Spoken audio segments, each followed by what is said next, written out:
Blog Talk Radio. Calling all loud women.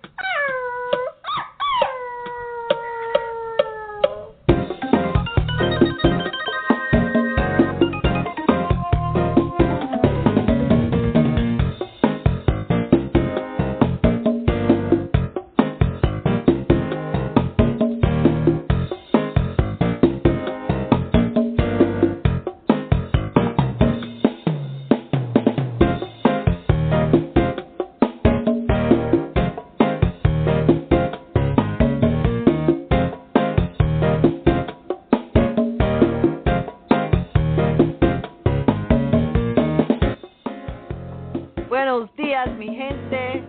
Transmitiendo en vivo desde Williamsburg, Brooklyn, desde Botanikal. Por la primera vez, estás escuchando a Cafecito Break, Monday Mornings con Rosangel Perez and Ruthie Guten. Today is Monday, February 17th, 2014.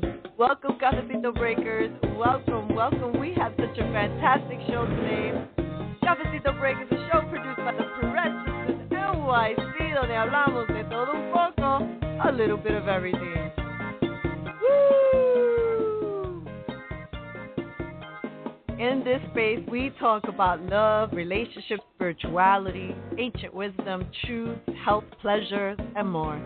We at Cafecito Break are a small group of women creating and co-creating, envisioning a world filled with abundance, health, abundance, pleasure, prosperity for the most benevolent outcome for all. Allow me to introduce to you my beautiful host, Ruthie Guten, live from Dallas, Texas. Hola.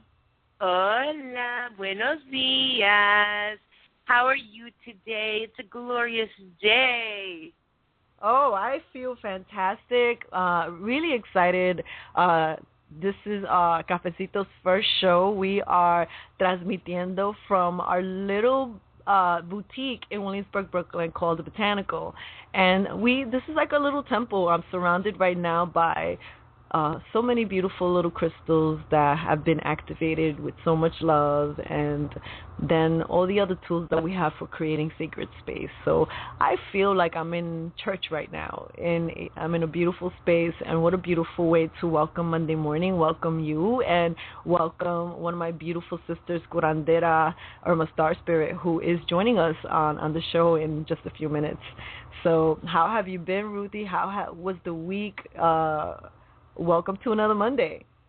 Can you believe that we had temperatures in the 70s yesterday? And we're looking forward for more of that today. My husband and I actually took out our bicycles yesterday and went for a bike ride in the neighborhood. It's absolutely spectacular, and I am sitting by a big window looking out upon the beautiful nature, and I'm just so blessed and so grateful to be here with you. Wow, Ruthie, as you say that you have temperatures in the 70s, I'm like, I can't even fathom what that looks like, because right now nosotros nos estamos frizando nuestros potos aquí en Nueva York. It is so freaking cold. I was walking to the shop this morning, and my hot chocolate arrived cold. It was just a couple of minute walk. Yeah, but there's an old saying that if you don't like the weather here in Texas, just wait 5 minutes. I've actually witnessed the temperature going from like 80 degrees to 35 in one single day. I'm hoping this lasts a little bit, but I have a feeling that we're going to get another cold front coming through. But you know what? We're just enjoying it. We had a lot of ice this year. My goodness, we had a water pipe that broke because of the ice at our house about a month or so ago. And so we're just really enjoying this weather right now, and I hope that as spring starts showing its beauty to all of us, that we will all start enjoying temperatures that are so much more beautiful than freezing. I know. I think that a lot of us in so many places across the United States, across the, the earth, right? Because some people when we pay attention and we look into how other parts of our neighbors in other countries are experiencing the cold weather. Like some people are really like, if we think in New York, for example, we've been experiencing so much snow. Other people have had just even more brutal temperatures, more brutal weather. So saluditos to all of our brothers and sisters por allá, y también un cariñito and lots of like warmth and love to everyone who's listening in. Why don't we move into our gratitude blessing? Please. Every, at Cafecito break, one of the things that is really important for us is gratitude. Gratitude, some say, is the key to happiness, and that it's a big statement to make. But when we move into that state of gratitude, when we pause each day just to give thanks for our blessings and acknowledge what we have, because sometimes many times we get challenged and we get stuck in a rut, and sometimes life is so hard, but there are always things to be grateful for. And as long as we have breath, as long as our heart is beating, that is a blessing in and of itself, because that means that we have another moment. And then within that other moment, if we can do something, if we can set an intention, if we can offer a prayer, well, that's a start, because that's telling the universe, that's sending this beautiful wave of vibration into another direction, and it's saying, here I am, I'm grateful and I'm thankful. And today, the gratitude blessing, for all beings, visible and invisible, for all minerals, plants, and animals, for all people, present and distant, for our ancestors, for our blood, for our bones, for all searchers, loners, for gods and goddesses, the masculine and feminine, for all who have come and will come, for truth, love, and appreciation. Thank you. Thank you. How beautiful. A beautiful, beautiful, beautiful prayer. Thank you so much. As you were saying, speaking of the introduction of why gratitude is so important, I was reminded of a lesson that I have learned, that basically when we are feeling in a bad mood or we're not feeling well, if we just think about somebody we love or something that we love, and we focus on gratitude, and sometimes even if we just say the word gratitude or thank you, we're shifting those energies, we're shifting the frequencies to a higher vibration, and that's going to affect every cell of our body. So therefore, we are helping our health, we're helping everything about us when we're in gratitude. Yes, we are. And someone that I'm really grateful to have in my life is our special guest today, who is a curandera that not only have I had the pleasure of collaborating and doing workshops with her, but also I go to her for healing, and she is such a beautiful person, and I can't get enough of her. That's why she's one of Cafecito's favorites. So vamos a introduce a Irma StarSpirit. Irma StarSpirit is a medicine woman. Good morning, Irma. ¿Cómo estás? Saludos, hermana.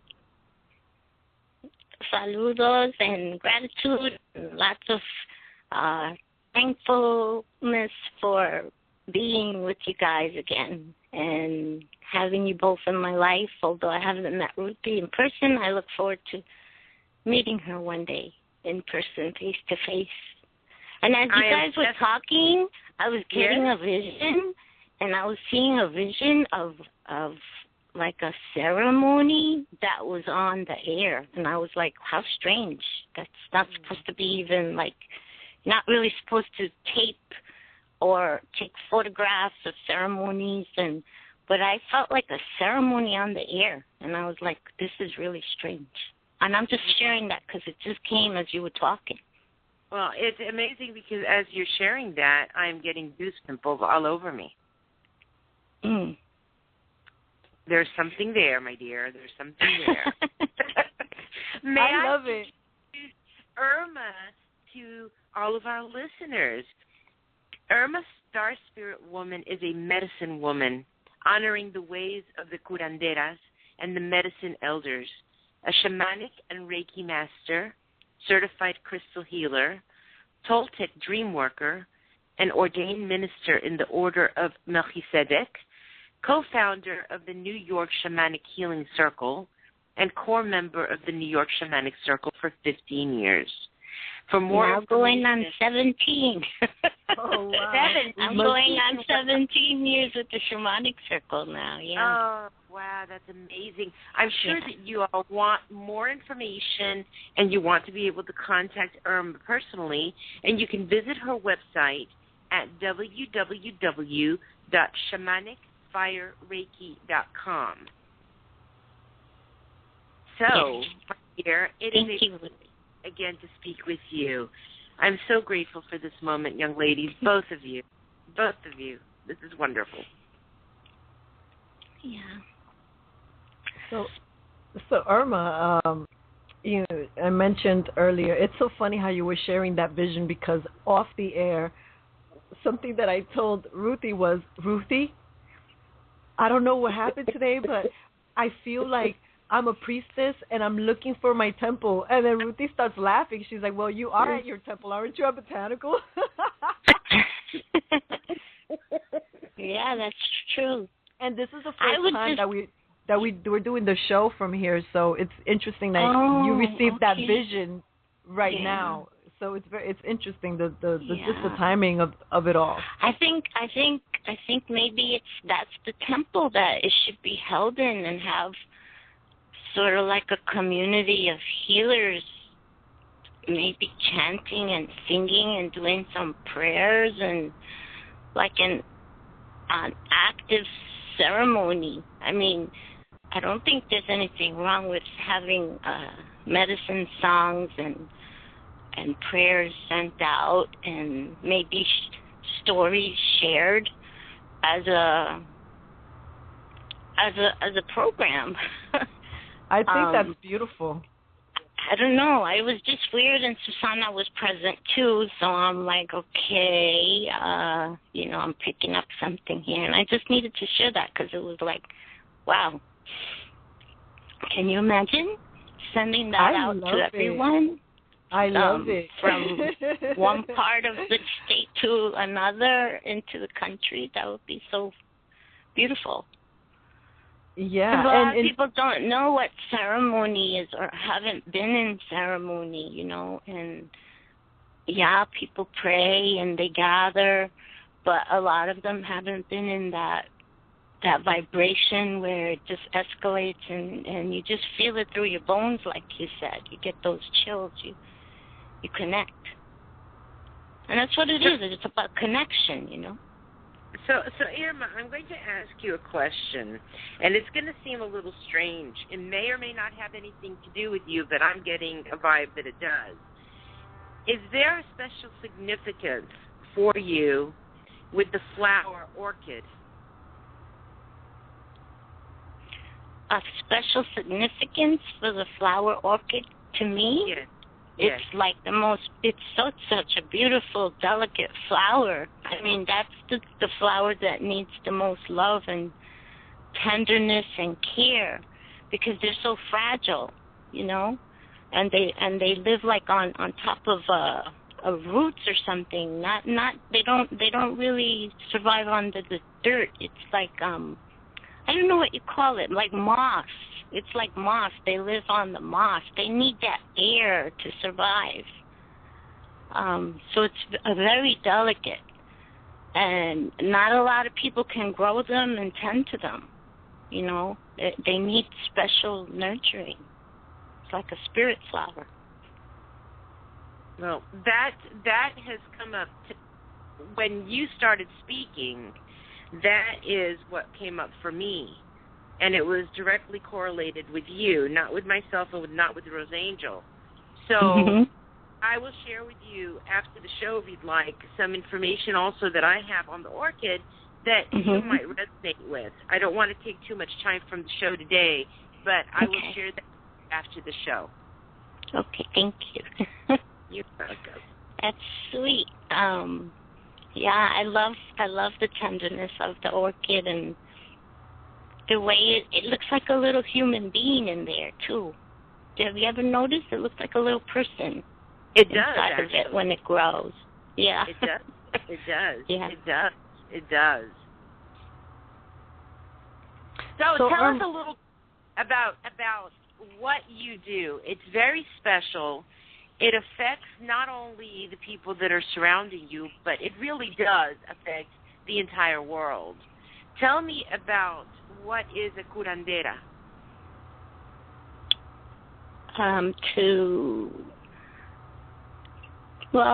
A curandera can be summed up as a person or a woman, or a curandero as a man that does healing for the three bodies, the mind, spirit, and even the etheric body.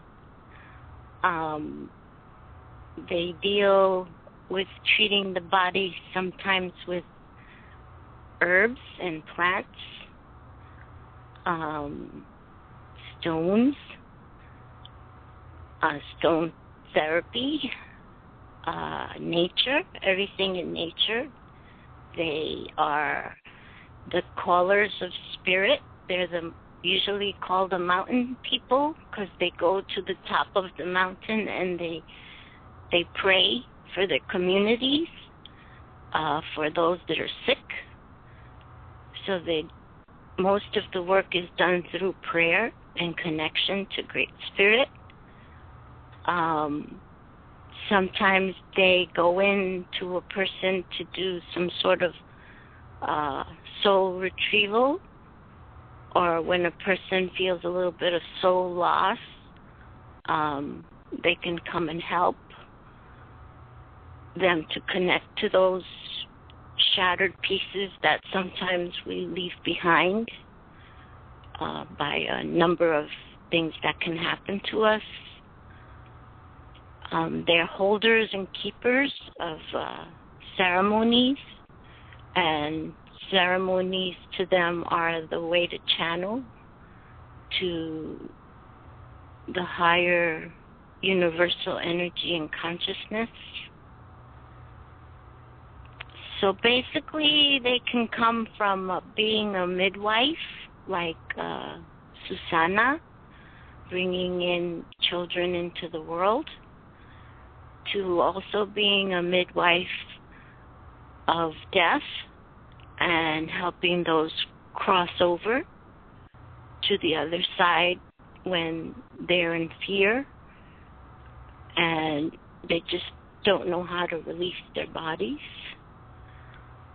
So it's a variety of things, but for me, I think it's mostly about connecting to a higher source, to the elements, the wind, the fire, the earth, the air, because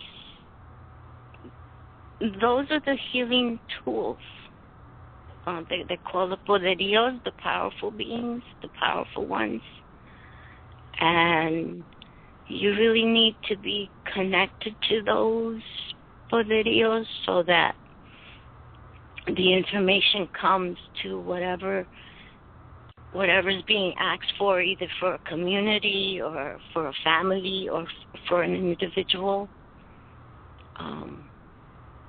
So just being in tune, it's like being a channeler of the God and Goddess energy and being able to bring the message. It's a message. So you mentioned the etheric body. Can you explain what you mean by the etheric body? I'm a dreamer, so a lot of my medicine comes from the dream world, from the auric realm, from the realm that's not this body but is part of your spirit, that light of being, which we all hold around us like a luminous field, a luminous ball. And sometimes, even if the body as well, if there's some indent in that luminous field, that auric field, energy leaks out without us realizing it. And usually that's when somebody can come that does the medicine to work with that luminous body, that auric field, or the dream body, which for me is, I know they're called by different names, but for me it means almost the same thing. It's that shield of energy of light that's around us that will always be, is part of our spirit. So even if the body dies away and is buried, that luminous body is part of the spirit. That's like a living light around us. That living light around us is what I would call a etheric body or a auric body, or it's the living life force energy, that light around us. And see, that you know, I don't know if you have seen pictures where you have, for example, a leaf, and the leaf is cut, and you right, and then the leaf, the entire shape of the leaf in the light. So it's the light body that it's that life force light, that's around the person, or even the leaf at that time, because even when a person gets amputated in their leg, they actually can feel their leg there, even if their leg is not there. Exactly.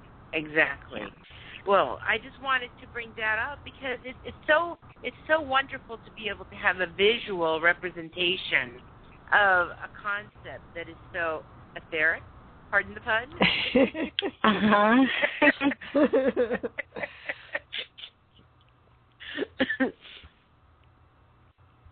So, but that's like, you know, when you see a person and the medicine, people can see a person and know there's something going on with the person without the person saying anything, is because they're seeing that light around them, whether it's dull or broken or it's like there's holes in it, and they can actually see it. I use a lot of feather work also to kind of glide over the body, and you could see, you know, is their field very open? Is it very closed? Are they letting people come in and push them around? Are they not open to receive? Are they just closed in too much, you know? So all that can even be sensed with feathers, just gliding them over the body. Of course, there are those that are natural, can just look at a person and see it. So has this gift been a gift that you've had since you were a child, or did you have to develop it? I think I had it since I was a child. The early memories are when I was about 3, that I used to actually see spirits or people that really weren't here, but I would be able to see them and talk to them and relate to them, and they would give me information and stuff. And so I think I was that. They say the shaman or the medicine woman or medicine man is either born with it, it's a natural gift, or it can come when there's a death-like experience, and then they're gifted through spirit this energy that changes with them, and they carry a gift now where they become seers and healers. It can be taught, but there are things sometimes that you can't teach somebody everything. I mean, I have a class going on now, and some people are natural seers and some are not. And even if they try and they try and they try, they can't develop the skill because it's not natural for them. It's not like a gift that they have. But at the same time, they can see with their heart, and they can start to understand instead of seeing through not their physical eyes, but I'd say like their third eye, their intuitive eyes. But they are feelers, you know, and there are people that can hear. and people that so it might be a different gift, and you might be working with thinking, okay, I'm trying to develop my skill as a seer, but maybe you're a feeler. Maybe you just feel things. So everybody has these gifts. They're naturally given to every human being. But sometimes we just don't pay attention to them, or sometimes other people take them away from us and say, oh, that's your imagination. That's not really happening. And you're brought up like this, and that's what sometimes we do to children, don't tell anybody that you can see things, and things like that. And then you kind of lose your skill. You kind of lose your gift because people are putting things in you saying, okay, this is make-believe, this is not real. And you have to hold on to your gift. You don't let anyone say anything or take it away from you in any manner. And you just have to believe that it's within you and it's good, because a lot of people will say things like, that's bad, it's evil, and that's where religion comes in, it's from the devil and all this stuff. But if it's a natural gift and you're born with it and you can help people with it and you can help yourself out of situations also, then it's a blessing. Remember, a blessing and a curse can be the same thing. It's only the way you look at it. It's true. It's all in perception, how you perceive it. Mm-hmm. You change your perception and you change your reality. That's the truth. Exactly. So, and Rosangel, I don't want to hog up the conversation here. Do not worry, because you're asking the questions that I want to ask anyway, so we're good. So basically what you're saying is, okay, so we can be socially programmed or reprogrammed to basically void out certain things that are important to us and that are a part of us, a true part of us. And so I was speaking earlier with Rosangel, and I was telling her that, this new year, it seems to be that there's a lot of realignment of purpose. And, a lot of people that are waking up and saying, wait a minute, this is not what I want to do with my life. I'm not excited by this. I need to be excited by this. And they start realigning themselves to their soul purpose. So, basically when we're reprogrammed as a child, that we are able to, we forget some of our gifts. Would you say that that's part of the realignment process, to pick up these gifts and to recognize them again and to nurture them and nourish them? Of course. Yes. It's about being in your power. And what is your power?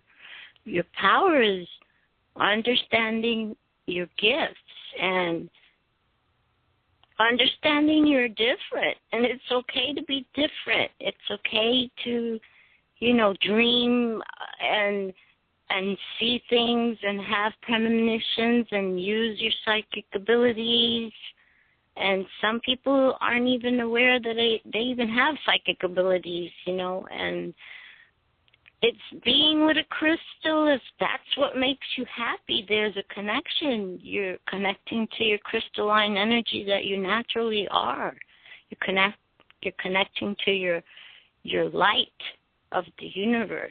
You're just as beautiful as a crystal, and that's probably why you're collecting crystals and don't even know the reason why you're collecting the crystals, and using those crystals to use as a telephone to higher realms, to transmit information, to receive information. And people have no clue that a little crystal can be such a powerful tool. Right. And even the plants, people are attracted to plants and smells of the plants, and to, maybe they're going to be healers through the medicine of the plants. Your tummy hurts, have some mint. The person is not feeling, it's very nervous or can't sleep. there comes the chamomile, the flowers, the flower essences. You just need to tap into what speaks to you. Whether it's being outside in the open air and just connecting to the earth and looking at the sky and everything in between, or even going further down into the womb of the earth and taking travels there. But the key is to be connected and connect to be aware. To yourself. Yeah, connect to your natural gifts. What makes you happy? What makes you happy? What makes you happy? Does holding a crystal make you happy? Then understand why it makes you happy. Go into the crystal, talk to the crystal, ask the crystal. Same thing with plants. Talk with the plant, sleep with the plant. And a door opens, and you're able to receive messages. It's like art always made me happy. Art, drawing, painting, it always made me happy no matter what was going on in my life. As long as I had a paper and a pencil or some crayons, it would make me happy. Why? Because it opens another dimension. It opens the road of imagination. There's worlds out there that only you sometimes can see. And when you paint them down and people see them, they go, wow, that's a beautiful place, or that's, a beautiful interpretation of an animal. Or I do a lot of shape-shifting art, so it's half person and half animal. So how does it feel to be in that animal, but yet be human, And people see it and they go, wow, that's very interesting. And there's been landscapes that I've drawn that one time a friend of mine had cancer and she was dying, and she looked at that and she saw a painting I did of the star system, and she said, wow, I know this place. It's my home, she said. It's my home. And she would stand there and look at that painting all the time until the day that she passed away. And I said, oh my God, that really was her home. She was already feeling it. She was going up to heaven, up in the star system, in the heavens and the lights. So you brought comfort for her, even through her illness, to know that she has a home to go to and that it's going to be okay and you can move on. And so you can open up doors to whatever your gift, whatever makes you happy. Really take time to dedicate yourself, because it's part of your gift. It's part of something that you were created here to bring to others and to yourself. And in gratitude of giving Spirit the thankfulness that you're here to be able to share. In the moment that you are doing what makes you happy, and you have that excitement like a little child that is out there just running and happy. They're not thinking, they're just happy. So in that moment that we're in total joy and excited about what we're doing, we're raising our frequencies. And we're not only yours, but the whole universe's. Right. Not only yours. So it really is. I can testify with Rosangel, because when Rosangel dances, she lifts up energy that moves everyone that sees her and everyone that partakes in that dance. So if the dance makes Rosangel happy, she's making the universe dance, and everything within the universe dance. So everything is in motion, is in that joy, is in that happiness, and her gift in her life is being fulfilled. And I will tell you sort of like that I do feel I do feel like dancing is one of my most ultimate happiness, and of course coupled with the other expressions of just which interesting to me is between going into that portal of the inner child And like you said, Ruthie, like I'm not thinking, I'm just in the moment and I'm enjoying myself. I'm in joy. And how important that is, because a lot of times, and I'm so happy that you mentioned this, Irma, oftentimes there's so much guilt that a person feels when they, because this is happening a lot. And this is why, for those who are listening, Cafecito Breakers, why we're doing this show is because we recognize that a lot of us are starting to feel these inclinations within us that are saying, oh, I want something more, or you're starting to question your day-to-day life, or is this really what I want to do for the rest of my life? And, a couple of things. We can choose to make another decision. A lot of us, we take a long time to, a lot of study, and we spend so many years into dedicating our life to something, and then one day we wake up and we're not connected to that anymore.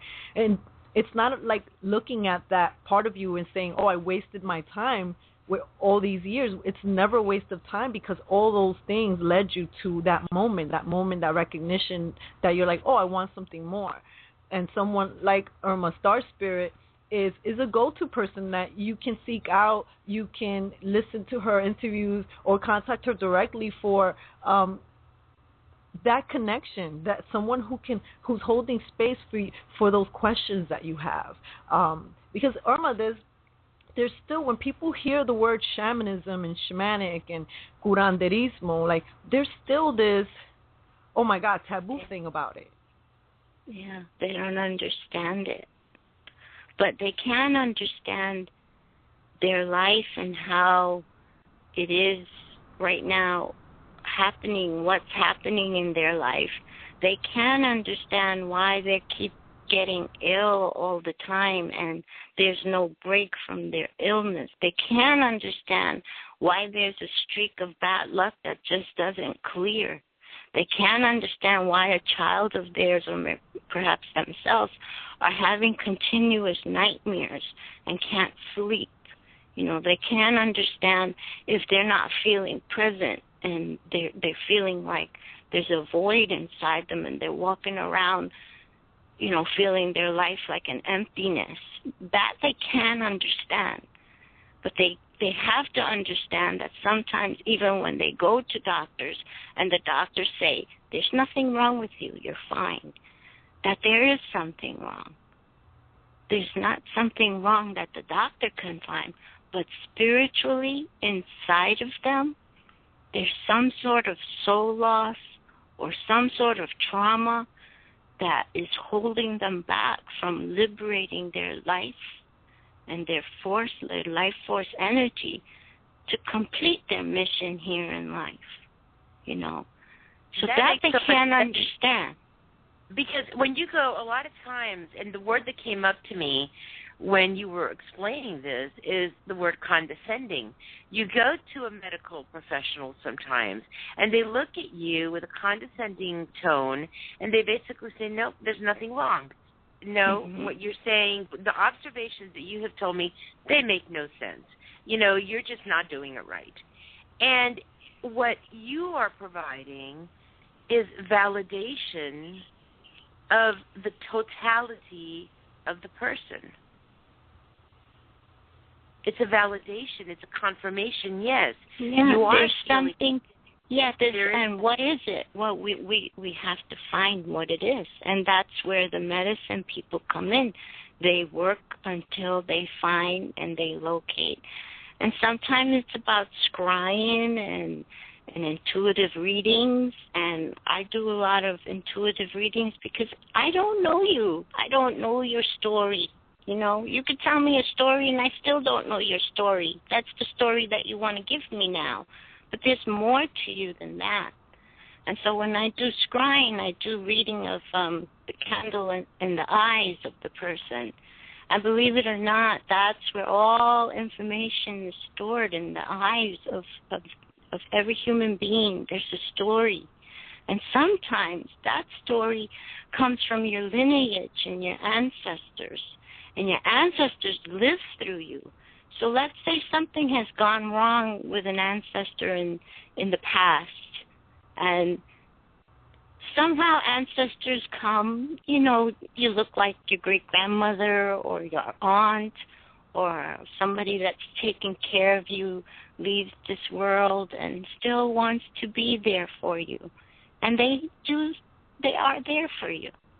And maybe they have a story that has to relate with what's happening to you here in this life. But how would you know that story unless the ancestor comes and tells and speaks that story to perhaps somebody that can understand and speak to the ancestor? Or maybe the medicine person will pick up the ancestor and you would have to communicate with that ancestor and find out more information. So the lineage and the blood is forever. You come from your descendants, your mother's side and your father's side, and it's a long line, 7 generations before, 7 generations ahead. And there's lots of stories there. And you might be part of that story. And what's happening to your life right now might be part of what happened 7 generations ago. And it's actually happening to you now in this lifetime. So you can't ask a doctor to say, well, what happened to my great-grandmother? And, you know, why is this affecting me now because of my great-grandmother? They won't go there. So, no, I mean, they focus on one particular part of your body and not even look at the whole of you. So not even go, that's just not even something they would even think about. So but you know, they do go there. Let me correct myself. They do go there. What is the first thing they ask you? Who suffers from heart attack? That's true. Who suffers from this type of illness? Who suffers from that type of illness? And they'll go over and they'll do the tracing back.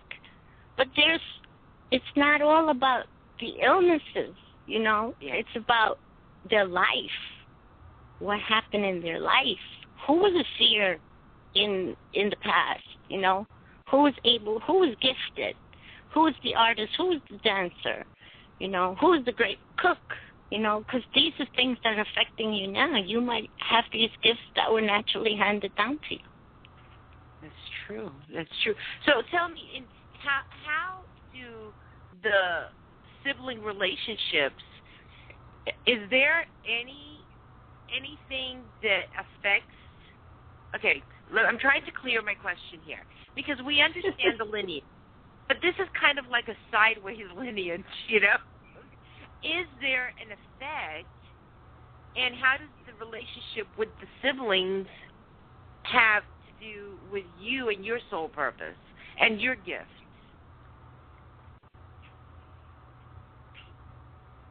With your siblings, with your brothers and your sisters? Yes. Is it just a matter of the story with our ancestors? And when I'm saying ancestors, it's really going to affect the stories of our future generations as well. But is there a linear component as well going sideways? That there is also, you know, and I don't know if the word karmic falls into place, but that drives the relationships with your siblings that has an effect on your soul nature. Well, I believe we are all related. So whatever within the family unit has affected the way you are today and your soul purpose. So it can all be all related. It could be from sibling to even cousin to father and uncle or aunt and mother. It's like a whole. It's a whole. It's a whole unit. And either you have a sister or brother that you're very close to, and that you're almost mirror-like, or you have a brother and sister that you're totally opposite-like. But where does that come from? and that goes into the ancestral line.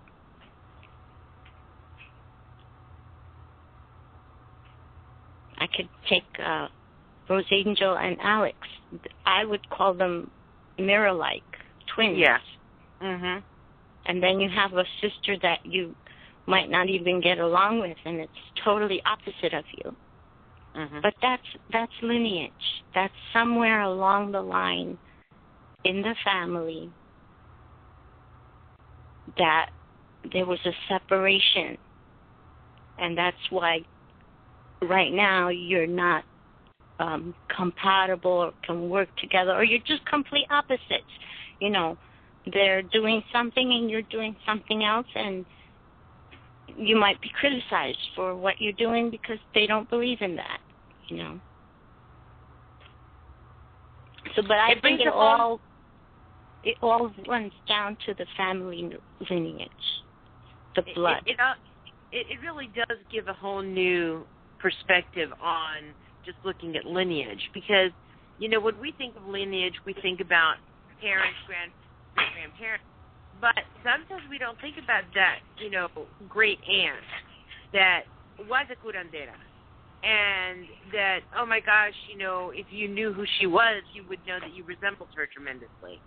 A lot of times we don't think about it as an offshoot. We just look at the direct lineage. Right. Well, that's where I have a lot of visits, like when I do work with people from their ancestors, from aunts and uncles, and that show up, and grandmothers, and for some reason when I do the work, sometimes those ancestors of those certain people, they open a channel with me, directly to me, and they come and they tell me, well, this and this has to be done, or remind them of this and this, and I'll just like text somebody randomly or phone them or email them. And it's like they remember whatever it is, the message that was given to me, they remember. And they follow through. And I can't explain that, because I would feel like if you're working with your lineage, it's only your ancestors that you can open up that channel with. But for some reason, there are some people that there's like a portal that's open, a channel that's open, that somebody's grandmother might talk to me and tell me, you know, tell her this and this and this, and she'll remember. The woman would remember and say, yes, I remember. My grandmother always had that out, and I have to work with this and that. And so I can't explain it. It just is what it is. It is what it is. It is what it is. It's funny, because that is one of Dennis's aunts. She recently passed away. That was her favorite expression. It is what it is. Yeah. Yeah, you can't. You just live with it, you know, accept it, be gracious, have gratitude that, you know, whatever it is that you're being given, and you can pass it on to somebody that's in need of it and can benefit from it, or needs to nurture from it, or needs to be reminded that we're always connected, whether we're alive or we are dead, or even if we're not even born yet, we are always connected. And it's a very thin line. And it's a very powerful, powerful feeling to know that we are all connected. Irma, we have to remember that. We have a few minutes before we need to wrap out the show, and definitely I've got a couple of questions. And to let you know, my sister did text me a couple of questions, but we're going to have to ask that another time. My sister's always texting messages. But we can get one of her questions out of the way, which is shamanism a matriarchal, patriarchal, or does it depend on the tradition? I think shamanism is life.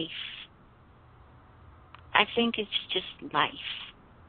I love it. It's breath. It's dream. It's who you are at this moment. It's just about being. It's like being a star in the sky. It's there. It's just there. It's there for a reason. It's there with its beauty, with its power, with its energy, with its force, with its love. It's just being part of life. We're part of life. Shamanism is life. For me, it's just life.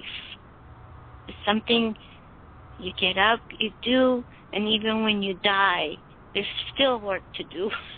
So you're not going to get off that easy. There's the afterlife, and that's a different topic, but it continues.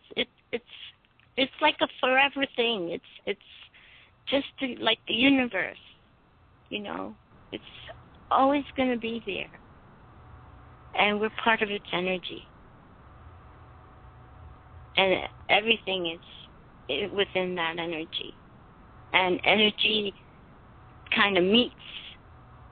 And in this lifetime, we meet the right type of people that need to be in our life. And we are also part of those people that those people need in their life. And we collide. We find each other.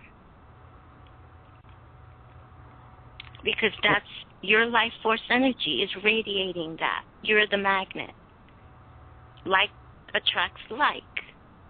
So whatever you're in your heart, you're going to attract somebody that's of that same energy. I think shamanism is just that attraction of that life force energy. I love that response. And so I'm going to ask you the two questions together. Why do people seek you out? What kind of help are they looking for? And then my last question after that will be if you could touch a little bit about what happened to you at the end of 2013, because we're going to be talking about that in another show that's coming up. Okay. Why do people seek you find me? Yeah. I work a lot of word of mouth. Somebody says, "Oh, you got to go see Irma." So I have a lot of that happening lately. Everybody is like referred by somebody. But it depends what the person is in need of, really. And some people are having difficulties moving ahead in their life, and they feel like they're stuck. So they would come and we would kind of work with what the issues are and where everything seemed to stop. Some people come because they have some sort of illness that even though it's being treated by the medical doctors, it doesn't seem to clear. So that has to be with talking with the disease at a soul level and telling the disease to actually, it's time to move on and find out what the disease is there for. What is it there to teach the person? Sometimes it's just to have a limpia, which is just a cleansing, a spiritual cleansing, so that the energy can shift or recalibrate or re-energize, and that's usually done with the elements, using different types of shamanic tools and stones and flowers and plants. And basically it's a lot of prayer work too. It's prayer work between both me and whoever is coming to see me. Some have to reach out to the ancestors, and the ancestors bring them. and say, well, I don't know why I'm here, but I'm feeling some sort of connection, but I don't know what it is. And then by the time we finish the session, the ancestor comes out and they connect again. They reconnect. There was a woman that was brought up by her aunt, and her aunt passed away, and the ancestor I kept saying, but this is my child, but I could not have children, but she's my child, and she needs to remember me, that I'm her mother, although I could never have children. And so I told the woman this, and she goes, yes, that's my aunt. She took care of me, but she never had children. And I separated from her because she died, so I just gave up feeling her spirit because she had passed. She really, I think of her now and then, but I'm really not connected to her that I could sit down and have a cafecito break, and have coffee with her. And I've actually had people come and serve coffee to their ancestors and sit there and have an extra cup of coffee and sit there and have a chat with their ancestor. And I find that so beautiful. It's so that's an intense feeling when you could give an offering to your ancestor and share time and moment and space to connect. That's beautiful. So it could be a lot of things. A lot of the things I do is soul retrieval or past life regression is also something people like to come and do. Some people are just exhausted. They can't sleep. So they come and I work with them. And then they find that their pattern of sleep changes. And they're able to rest more. So there's a variety of things. Some people have a streak of bad luck and don't seem to shake it off.